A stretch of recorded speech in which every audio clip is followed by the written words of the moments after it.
LGBTQIA+ youth face more risks and challenges than their peers. In this video, we will go over the 6 main risks. Risk 1. Discrimination. LGBTQIA+ youth continue to experience discrimination based on their sexual orientation and gender identity on a daily basis. At school, at work, in shops, bars, restaurants, nightclubs, when looking for housing, when accessing healthcare or social services, or when showing an identification document. Within the LGBTQIA+ community, some people experience even more discrimination and are at a higher risk of violence than others because of the so-called intersections of their identity: race, ethnicity, socioeconomic background.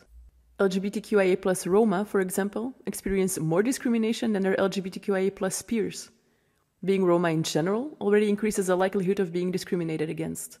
Having both the label of Roma and LGBTQIA+ means LGBTQIA+ Roma face double discrimination.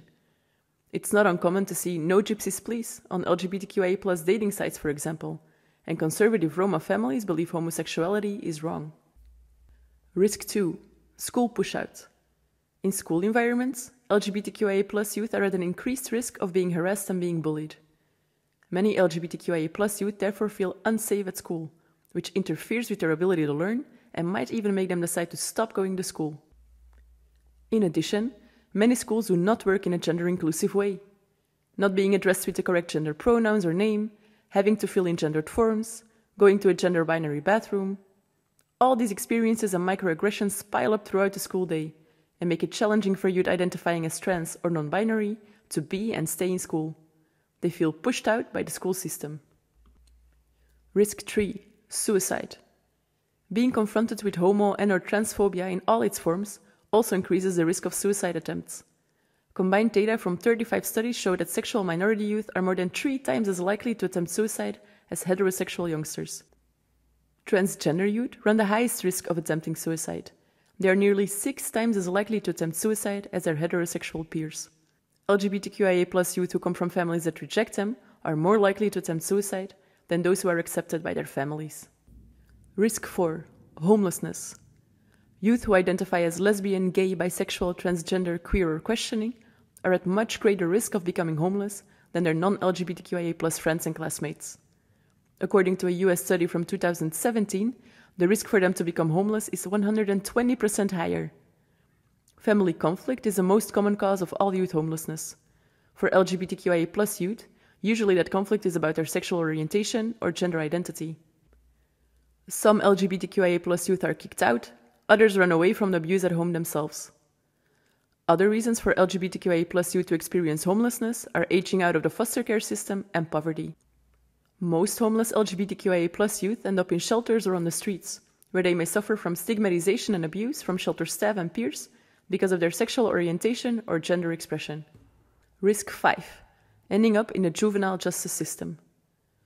Homelessness is the greatest predictor of involvement with the juvenile justice system, so it's not surprising that LGBTQIA+ youth have a greater risk of ending up in the juvenile justice system. To survive, youngsters sleep in public places and sometimes resort to selling drugs, theft, and survival sex, which puts them at a higher risk of being arrested. LGBTQIA+ youth are also overrepresented in the juvenile justice system. They are arrested at significantly higher rates than straight and cisgender youth. Because of biased policies overlooking LGBTQIA+ youth, they are often exposed to unfair treatment. Risk 6. Rejection. As we already mentioned, family rejection increases the risk of LGBTQIA+ youth attempting suicide, becoming homeless, and ending up in a juvenile justice system.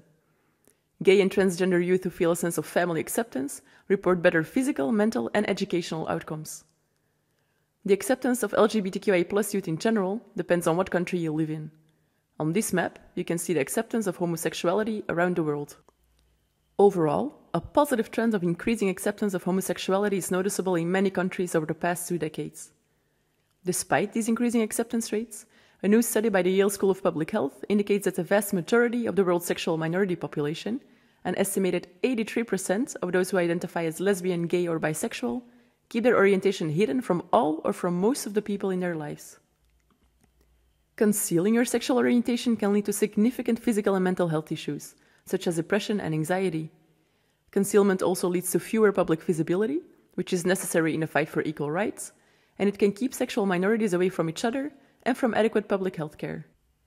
Why do so many LGBTQIA+ people still feel the need to hide how they identify? Unfortunately, in some countries, the stressors that go with concealment are still a lot safer than the alternative.